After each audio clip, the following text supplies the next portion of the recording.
Hi everyone, it's Yoshikari and you are welcome in my channel Gurukul English Classes, and today I will teach you all the chapters of book Flamingo of class 12th in summary, and the chapters are The Last Lesson, Lost Spring, Deep Water, The Rat Trap, Indigo, Poets and Pancakes, Interview and Going Places. So video will be too long, so don't delay and let's start the topic. So first chapter is the last lesson, and in this chapter Alphonso Daudet who was a French novelist and short story writer. He sets this chapter in the days of the Franco-Prussian War in 1870 to 1871, in which France was defeated by Prussia led by Bismarck, and read the story when the French district of Alsace and Lorraine have passed into Prussian hands. The story tells us about a little boy named Franz who started for school very late that morning, and this chapter is in his uh, dialogue.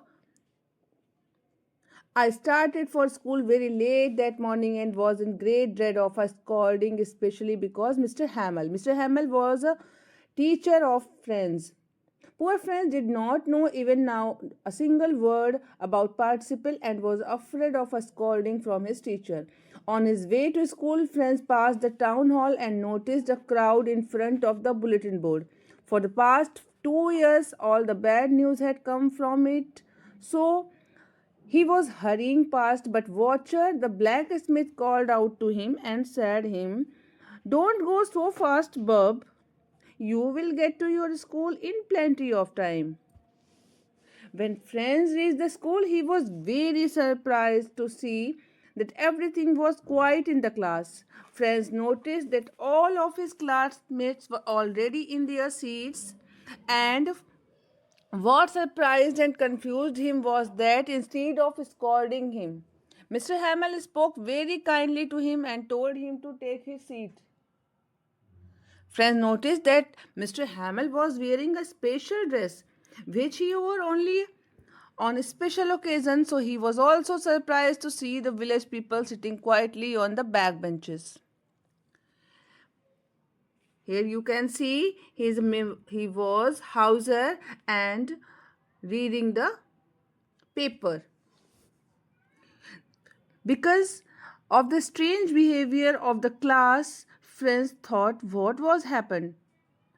When he came to know that the order had come from Berlin to teach only German in the schools of Alsace and Lorraine, and he would be leaving the school the next day. Hearing this, Franz regretted not having learned his lessons when there was still time. Now he will never be able to learn them.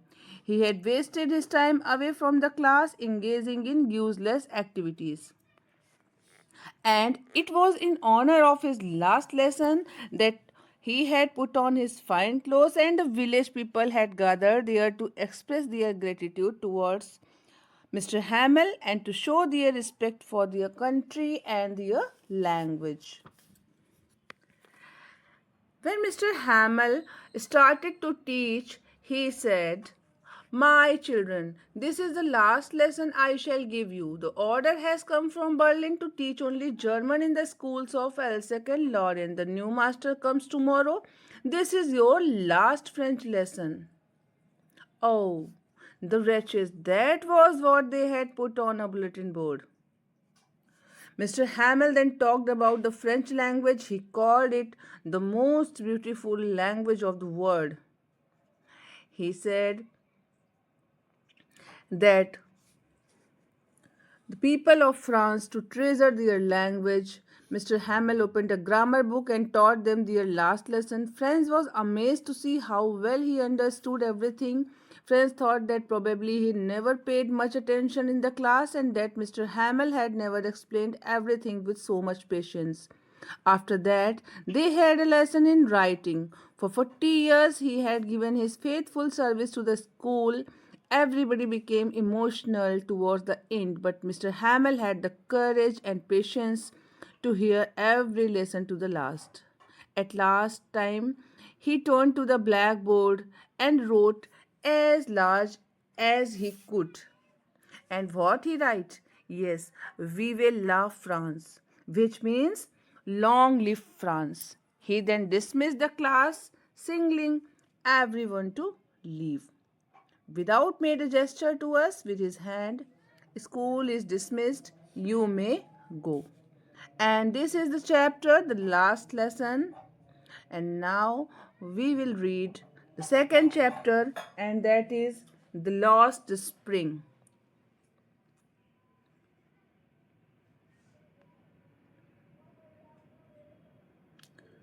Lost Spring is a chapter written by Anais Jung, who was born in Raurkela and spent her childhood and adolescence in Hyderabad. In this chapter, he wrote about stories of stolen childhood.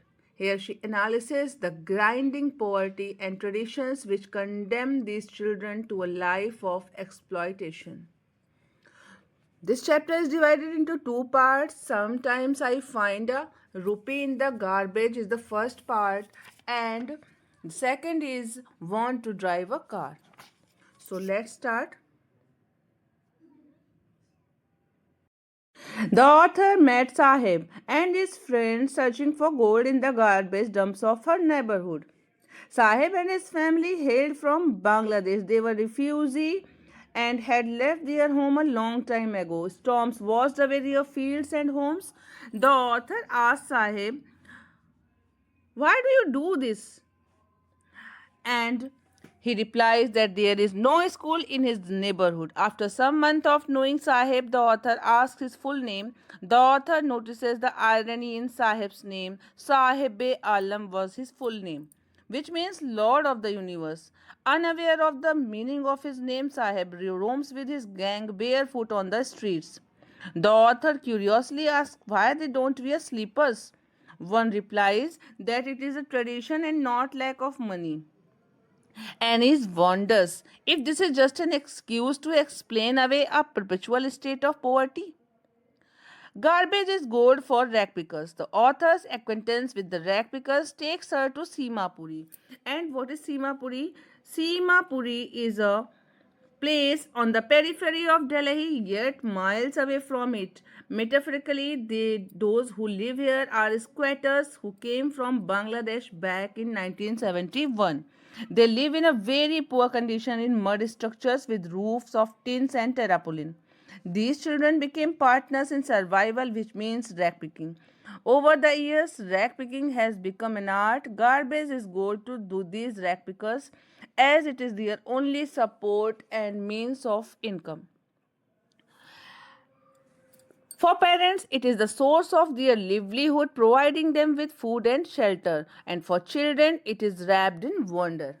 So, this is the irony of Simapuri. One day he saw Sahib on a fence of a park or club. The gatekeeper lets him use the swing. Sahib wearing tennis shoes that look strange over his discolored shirts and shorts. The fact that they are discarded shoes of some rich boy who perhaps refused to wear them because of a hole in one of them. But for Sahib, it is a dream come true. One winter morning, the author sees Sahib outside the fence gate of the uh, milk booth. He informs the author that now he works at the tea stall and is paid 800 rupees and all his meals. But the author feels today the canister belongs to the man who owns the tea shop, but the bag was his. So Sahib is no longer his own master, and this is the story of Sahib. Let's move forward to the story of Mukesh, who want to drive a car and be a motor mechanic. So let's start the second part of the story. In Firozabad, the author met Mukesh, who insists on being his own master. He wishes to be a motor mechanic and wants to learn to drive a car. Firozabad, which is the center of India's glass blowing industry, where generations after generations have been involved in this business. The people of Firozabad involve their children in the bangle making industry without knowing that it is illegal and unhealthy for children to work there. Mukesh proudly announces that his house is being rebuilt. They walk down stinking lanes choked with garbage because Mukesh volunteers to take the author home. They entered a house, one part of which is thatched with dead grass, where a weak young woman is cooking the evening meal for the whole family. She is the wife of Mukesh's elder brother. Mukesh's father has worked hard all his life, first as a tailor and then as a bangle maker. Mukesh's grandmother has seen her husband go blind with the dust from polishing the glass bangle. In dark hutments, boys and girls sit with their fathers and mothers, building pieces of colored glass into bangles. And there, the author notices a young girl named Savita. Savita, who wears a drab pink dress, sits along an elderly woman, soldiering pieces of glass. Annie wonders if Savita understands the sanctity of the bangles for Indian women. She will become a bride like the old woman sitting beside her. The author asks a group of young men to organize themselves in a cooperative. Then she learns the horrific truth that even if they get organized, they are taken to jail for doing something illegal and are beaten up. The author finds two distinct words in Firozabad, and one is the exploited family caught in a web of poverty, and the other is a vicious circle of those who exploit them. The Sahukars, the middlemen, the politicians, the lawmakers, the policemen, and the bureaucrats. But the author is filled with joy when she finds that Mukesh thinks differently. The boy is filled with hope. His dream of being a motor mechanic is still alive in his eyes. He is willing to dare because he says he is content to dreams of cars that he sees hurtling down the streets of the town, but few airplanes fly over Firozabad.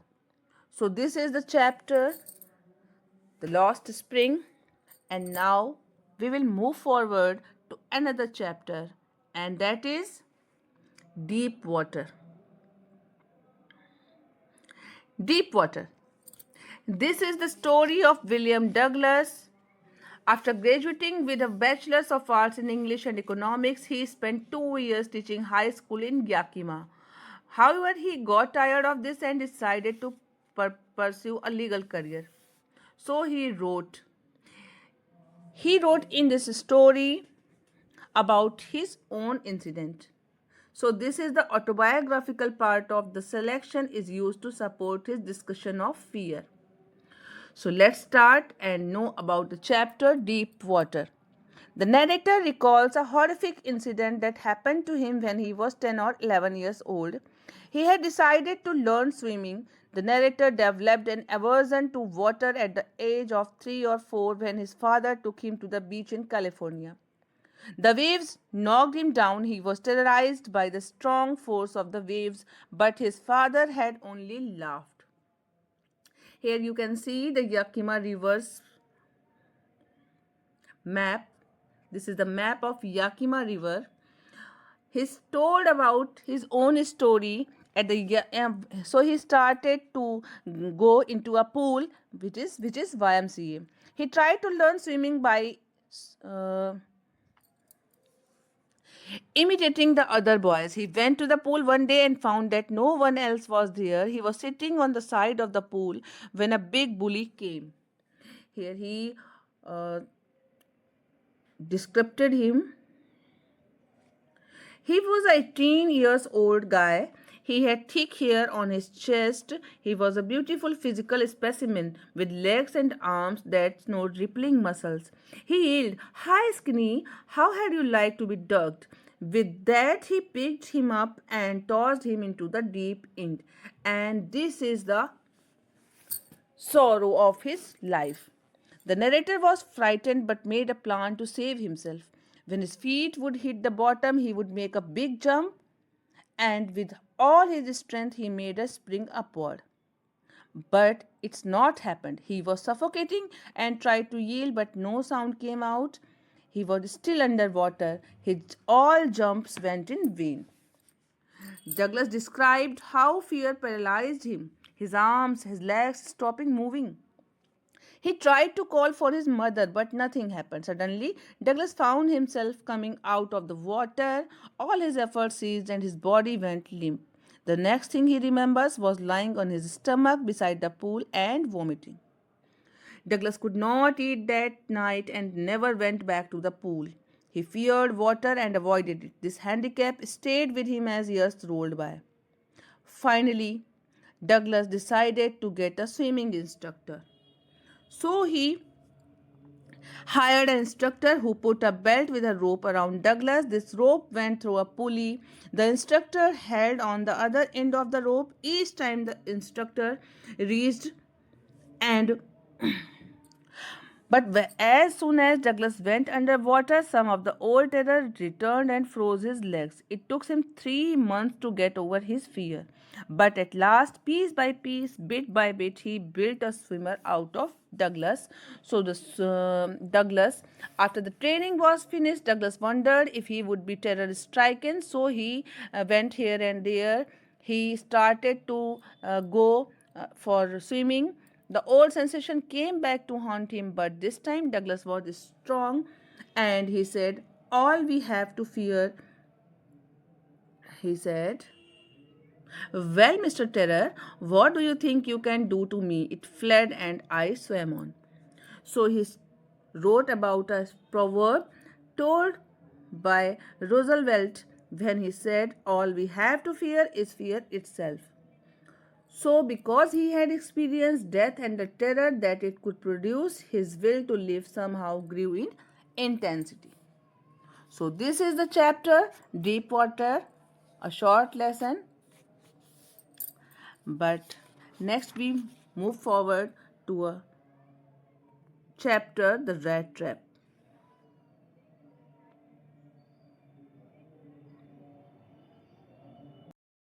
The story The Rat Trap. In this story, once upon a time, there was a vagabond who went around selling a small rat trap. The business was not profitable, so he had to beg and even steal to survive.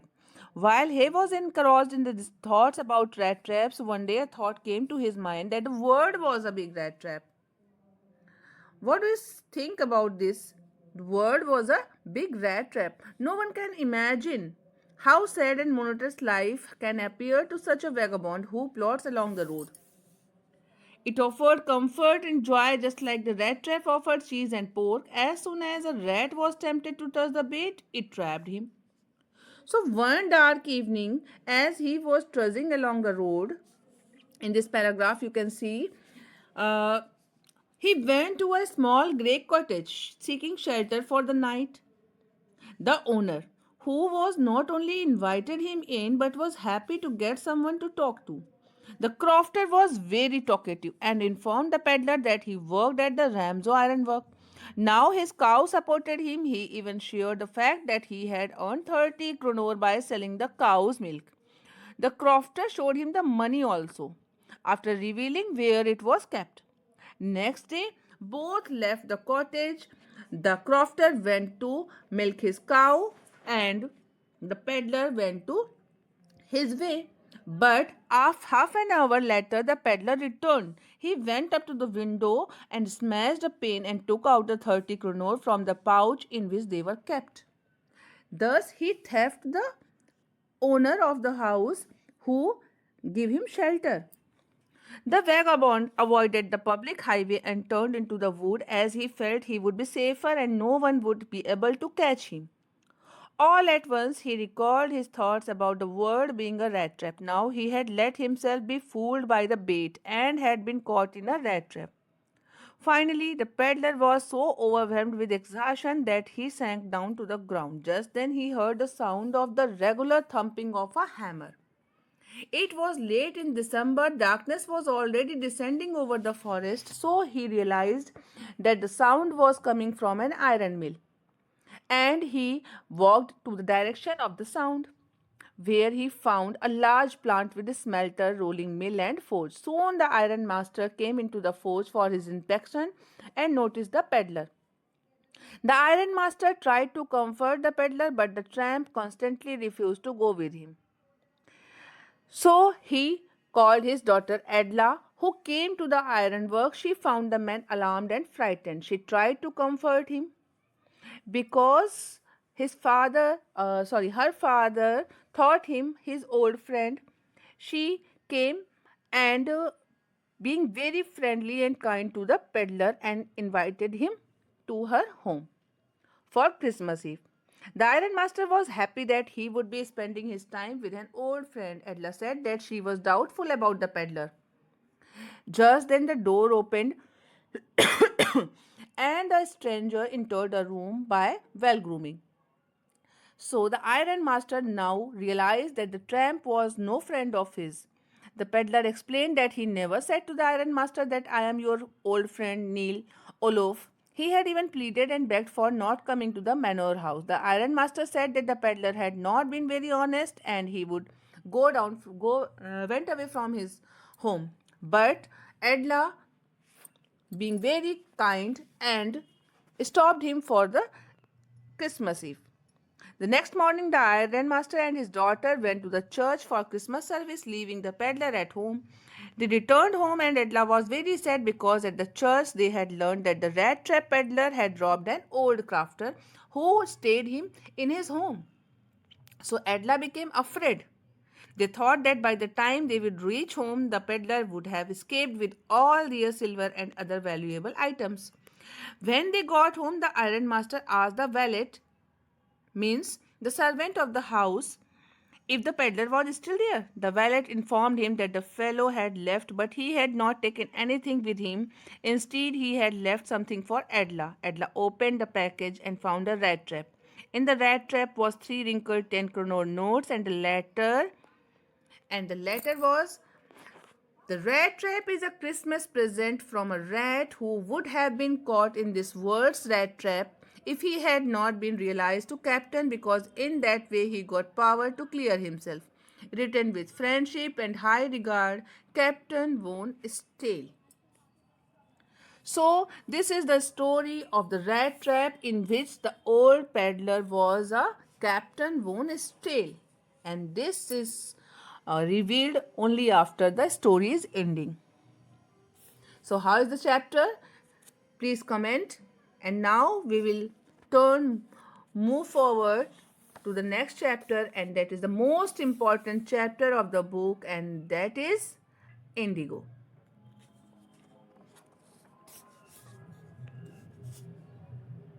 Indigo chapter was written by Louis Fisher. He was born in Philadelphia. He served as a volunteer in the British Army between 1918 and 1920. Fisher made a career as a journalist and wrote the New York Times, the Saturday Review, and for European and Asian publication. This chapter is excerpted from his book, The Life of Mahatma Gandhi. The book has been reviewed as one of the best books ever written on Gandhi by Times Educational Supplement. So let's start and know about Indigo.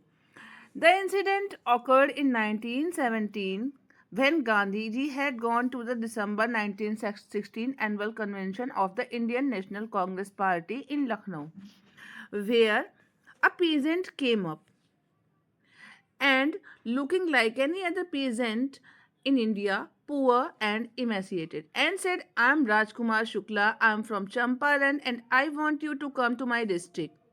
Gandhiji had never heard of the place. It was in the foothills of the towering Himalayas near the kingdom of Nepal. Gandhi had other commitments, but Shukla accompanied him everywhere for weeks.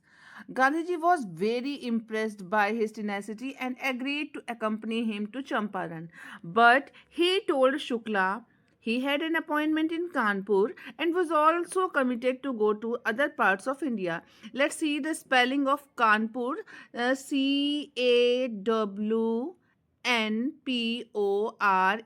But now it is become Kanpur as you know it. So this is the old spelling of Kanpur. Gandhi told him to come to Calcutta and take him from there. Shukla and after this months had passed. Shukla was sitting on his haunches at the appointed spot in Calcutta when Gandhi arrived. He waited till Gandhi was free, then the two of them boarded a train for the city of Patna in Bihar. Shukla and Gandhi went to Patna, Bihar to meet a lawyer named Rajendra Prasad. You know who was Rajendra Prasad?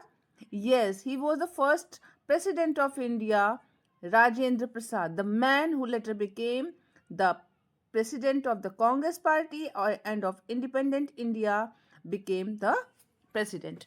So Rajendra Prasad was out of town. The servants knew Shukla as a poor peasant. As Gandhi accompanied him, they thought him to be another farmer. Understood? The servant thought Gandhiji as a servant or as a poor farmer. But so they did not allow to drink water from the well, as they thought he was an untouchable. Gandhi decided to visit Muzaffarpur before Champaran to obtain complete information, but he noticed about the untouchability. Gandhi sent a telegram to Professor J.B. Kripalani. Gandhi stayed in Muzaffarpur for 2 days in the home of Professor Malkani, who was a government school teacher. So the news of Gandhiji's advent and of the nature of his mission spread quickly through Muzaffarpur and to Champaran. Sharecroppers from Champaran began arriving on foot and by conveyance to see their champion. Muzaffarpur lawyers called on Gandhi to brief him. They frequently represented peasants groups in court. They told him about their cases and reported the size of their fee. The news of Gandhi scolded the lawyers for collecting a huge fee from the poor sharecroppers.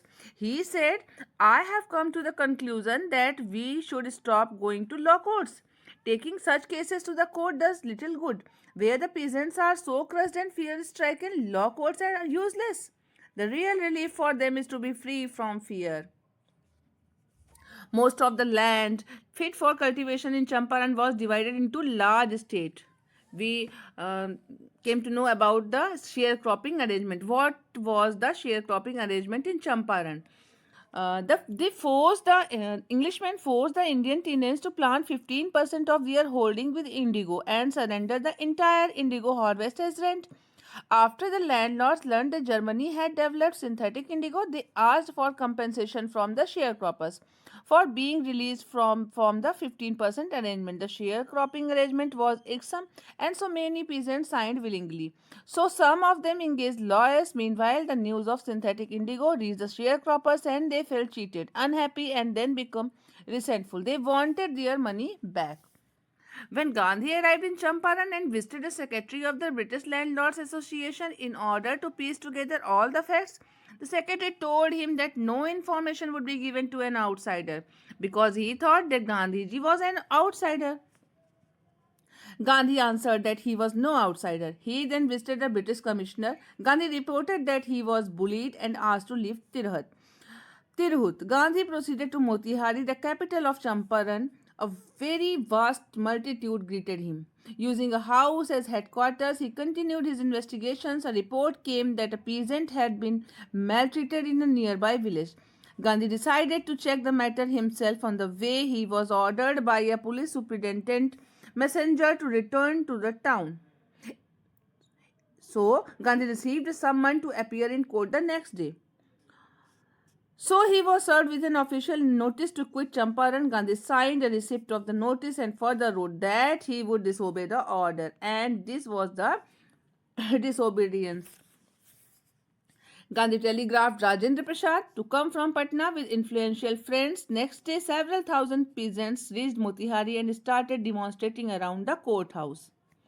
At last, the magistrate announced a 2-hour recess and asked Gandhi to get a bail prepared. Gandhi refused. The judge did not deliver the judgment for many days and Gandhi was allowed to remain at liberty. So what was happened at last? Rajendra Prasad along with many prominent lawyers conferred with Gandhi. The lawyers consulted among themselves. They thought that when Gandhi, a total stranger, was ready to go to jail for the sake of the peasants in their region, It would be very shameful for them if they left the peasants whom they claimed to serve. They told Gandhi that they were ready to follow him to jail. Gandhi exclaimed, "Yes, the battle of Champaran is won." Gandhi was informed that the lieutenant governor of the province had ordered the case to be dropped. Civil disobedience had triumphed for the first time in modern India. Gandhi agrees. The evidence against the landlords was overwhelming. They asked Gandhi how much they should repay. Gandhi asked for only 50%. The landlord offered to refund 25%. And everybody became so surprised when Gandhi agreed. Gandhi explained that the amount of the refund was not important. What mattered was that the landlords were obliged to surrender part of the money. And with it, they surrendered part of their prestige also. So, this is the Champaran battle. After this, Gandhi wanted to do something about the cultural and social backwardness in the Champaran villages immediately. He called for volunteers to help. His wife Kasturba and his youngest son also arrived to help. Primary schools were open in 6 villages. Kasturba taught the ashram rules on personal cleanliness and community sanitation. 3 medicines were demanded, and those are castor oil, quinine, and sulfur ointment. These were given to the ailing. Charles Freer Andrews, an English pacifist who had become a devoted follower of Gandhi, came to bid him goodbye. So here you can see this question is very important. What was the medicines given there? So here you can see. Anybody who showed a coated tongue was given a dose of castor oil. Anybody with malaria fever received quinine plus castor oil. Anybody with skin eruptions received ointment plus castor oil. So these were the 3 medicines. Learn this question very carefully. Yes. After this, Charles Freer Andrews asking for Andrews' help was showing the weakness of their hearts. Every devotee told Gandhi that if they Andrews helped them, Gandhi strongly opposed the suggestion. He assured them that the cause was just and they must rely upon themselves to win the battle. Gandhi did not want to anyone's help. Rajendra Prasad commented, he had read our minds correctly and we had no reply. Gandhi in this way taught us a lesson in self-reliance. So this is the very important question. What is self-reliance?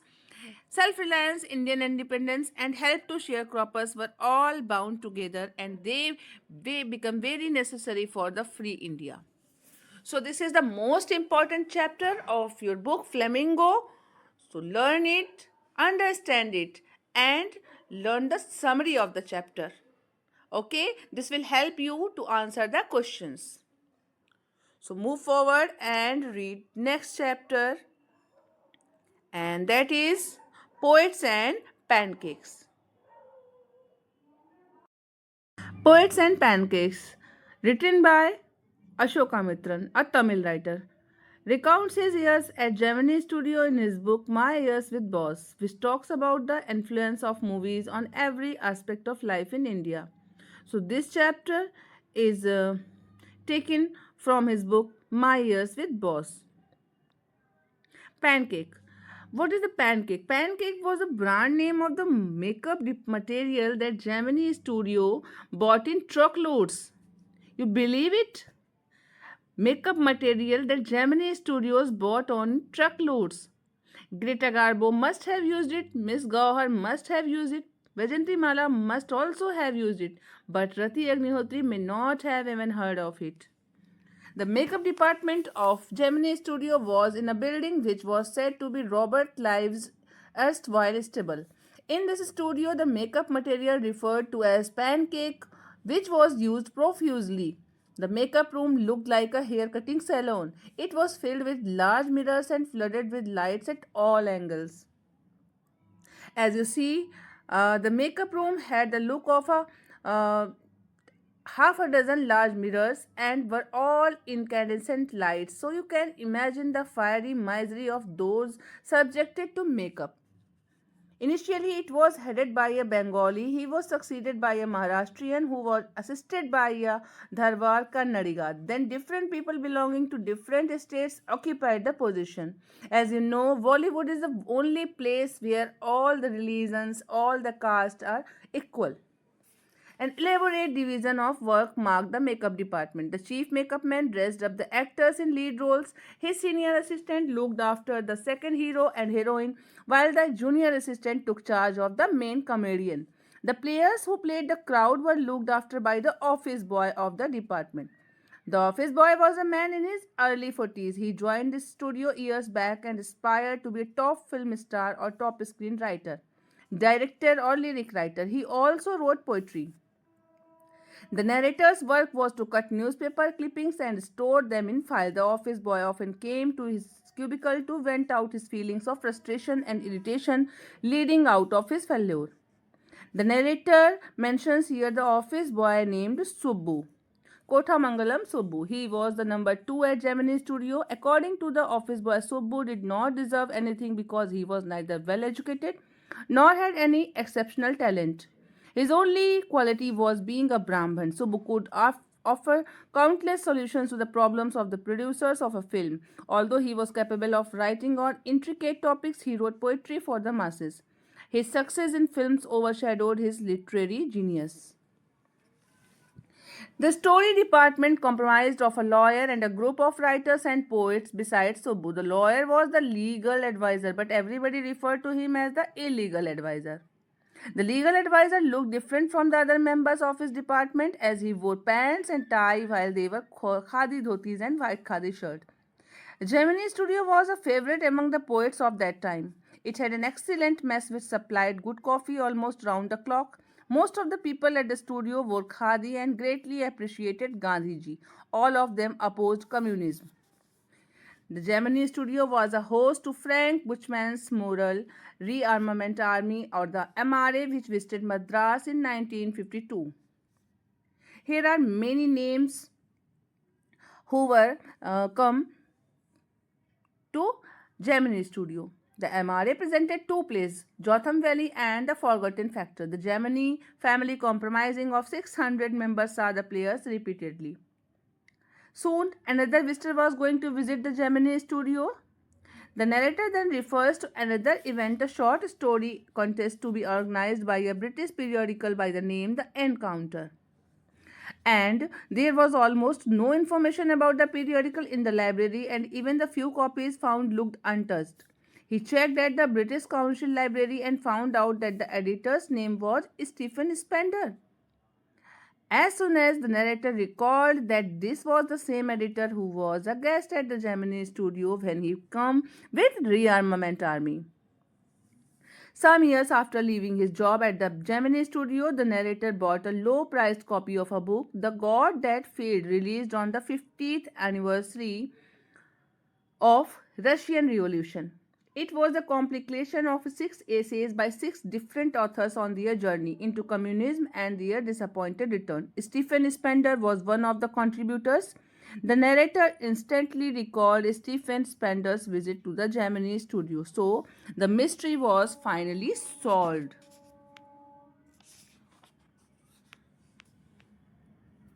As you see here, the boss of the Gemini Studio may not have much to do with Spender's poetry, but not with his God that failed. So, this is the chapter, The Pancake. So, let's move to another chapter, and that is The Interview. This chapter is written by Christopher Sylvester, was a student of history at Peterhouse, Cambridge. Having a history of over 130 years, different people have varied opinions about the uses, modes, and advantages of interviews. Every educated person is familiar with interview. Do you know about interviews? Really, all the people and all the generations like the interviews of their own interest. As some liked heroes' interviews, some like heroines' interviews, some liked toppers' interviews. But everybody want to know about the what was happening in the other people's life. So this is called the interview. Many celebrities despise the interview because it is an encroachment on their privacy. V.S. Naipaul is of the opinion that interviews injure people as they lose a part of themselves. A famous creator, Lewis Carroll, the creator of Alice in Wonderland, was said to have a just horror of the interviewer and never consented to an interview. Rudyard Kipling vehemently condemned interviews. His wife Caroline writes in her diary that on 14th October 1892, here you can see here, 14th October 1892, that their day was wrecked by two reporters from Boston. Since then, her husband refused to give interviews because he considered them immoral, a crime, and an assault which is worthy of punishment. A famous writer, H.G. Wells, frequently gave interviews, but in an interview in 1894, which is referred to the interviewing ordeal, 40 years after this comment, he interviewed Joseph Stalin, a great Russian revolutionary. He describes interviews as thumbprints on his windpipe. Despite its disadvantages, the interviews is an excellent medium of communication. Dennis Brain gives an elevated position to the interviewer because of his power and influence over the interviewee. He terms the interview was an expressive medium. So, according to him, the interview was an expressive medium. And now we move forward to the part second of this chapter, and this part is an extract from an interview of Umberto Eco. Umberto Eco, who is being interviewed by Mukund Padmanabhan from the famous book, from the famous magazine The Hindu, the most famous magazine, The Hindu. Umberto Eco is a renowned scholar who is known for his ideas on semiotics. What is semiotics? Semiotics is the study of sign, literary interpretation, and medieval aesthetics. He is also an author who has an array of works ranging from literary fiction, academic text, essays, children's books, newspaper articles. And here is his interview. Mukund and Umberto Eco are discussing in this part, as you can see here, and I will tell you the summary of their discussion. The interviewer Mukund Padmanabhan quotes David Laws, an English novelist, and told about Umberto Eco's varied and sizable works. Umberto Eco says that this is a delusive impression about him because he was always been doing the same thing by writing the same philosophical and ethical ideas in different generations.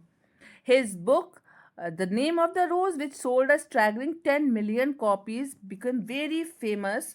So the interviewer questions him about this. He states that Name of the Rose has made him famous as a novelist, although he is an academician with over 40 works in non-fiction. Most people know Umberto Eco as a novelist, but this doesn't please him. He belongs to the academic community and participates in academic conferences. He writes novels only on Sundays. Mukund, the interviewer, asks him if he is surprised by the staggering success of the novel The Name of the Rose. Umberto Eco says that he is not puzzled. Journalists are puzzled, and sometimes publishers. The only people who look at this in disbelief are journalists and publishers. They believe that people like trash and don't like difficult reading experiences. The people who bought his book are readers who do not want easy experiences. He himself says that after working the whole day, he refreshes himself by watching light entertainment programs. As you can see, the Kapil Sharma show and Bhabhi Ji Ghar Pe Hain, such as Miami Voice or Emergency Room after dinner. Similarly, everybody likes light reading, like comics, like magazines, like film magazines, only to a certain extent. As such, serious reading doesn't have the capability to draw people. And also, he explained the medieval period to which this book belongs. The book, Name of the Rose, belongs, could have played a major role in its success. For Umberto Eco, the success of the book is a mystery.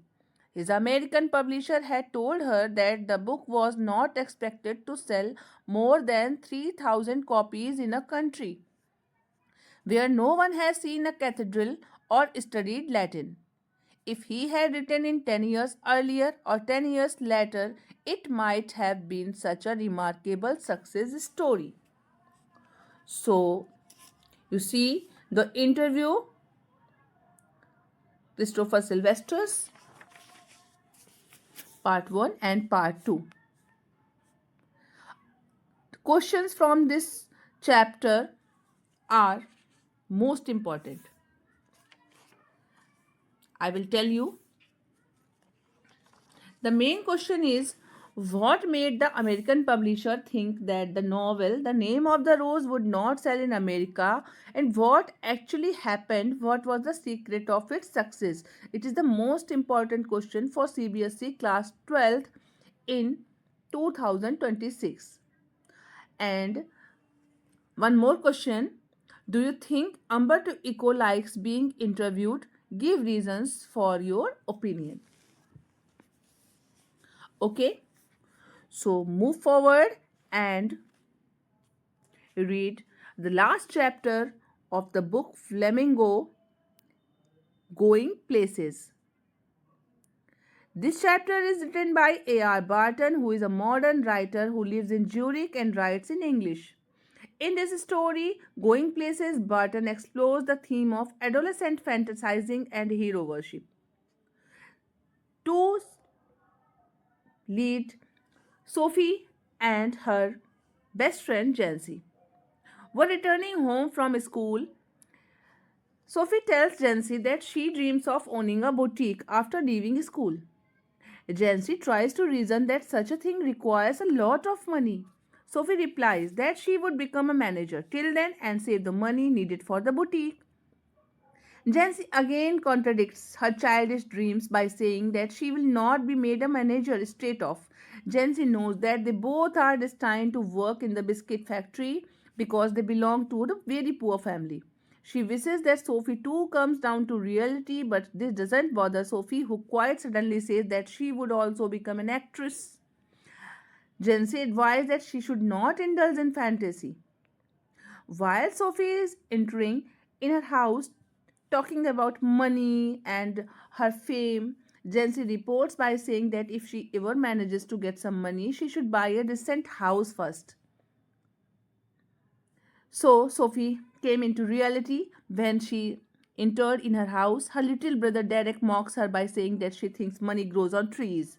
Sophie feels a tightening in her throat and goes to look for her brother Geoff. He has been out of school for almost 3 years and now works as an apprentice mechanic. And he saw the small room was steamy from the stove and cluttered with a heavy breathing man in his vest at the table. And who was he? Was his father, who was in dirty washing piled up in the corner. Sophie felt a tightening in her throat. She saw her father, who was scooping shepherd's pie into his mouth as hard as he could go, his plump face still grimy and sweat marked from the day. And after seeing him, Sophie tells her brother Geoff about her fantasy that she met with Danny Sezzi. Danny Sezzi, an Irish sports star in the arcade. Geoff knows that her sister is a hopeless dreamer, and so he doesn't believe her. She says that she met him while window shopping at the Royce. She makes Geoff promise not to tell anybody about the meeting. She wanted his autograph for her younger brother Derek, but neither of them had a paper or pen. Sezzy and Sophie started talking about the clothes at the Royces. They decided to meet next week, and Sezzy promised to give her an autograph then. So Geoff is finally convinced into believing her story, and he shares it with her father.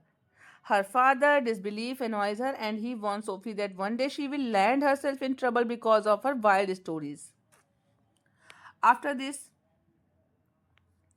she on Saturday, they made their weekly pilgrimage to watch United. Sophie, her father, and little Derek went down near the goal. As usual, sits up higher with his friends. United won the match because of Sezi. Sophie meets Jancy and gets surprised to know that her brother told Jancy everything. So she became irritated on her brother.